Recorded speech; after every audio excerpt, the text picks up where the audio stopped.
You've written a textbook on Hadith, which is a quite extensive book.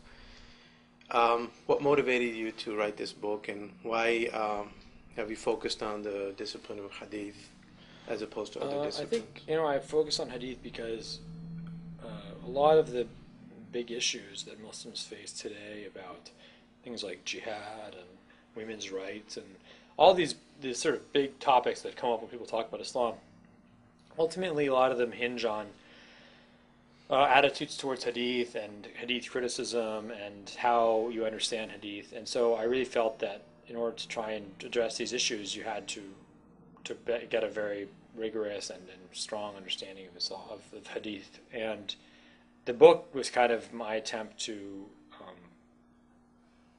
put all this in at least in an introductory form for audiences and help them introduce them to these topics.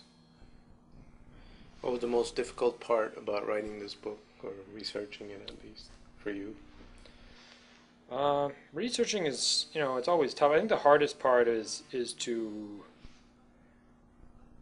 write something that both Muslim and non-Muslim audiences can appreciate. I think, if you write something that's too, let's say, too distant and too maybe even cynical in a way, Muslims will feel that this is not respectful.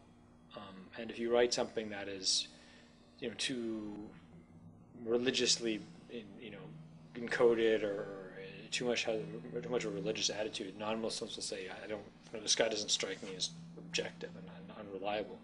So it's tough to strike that balance.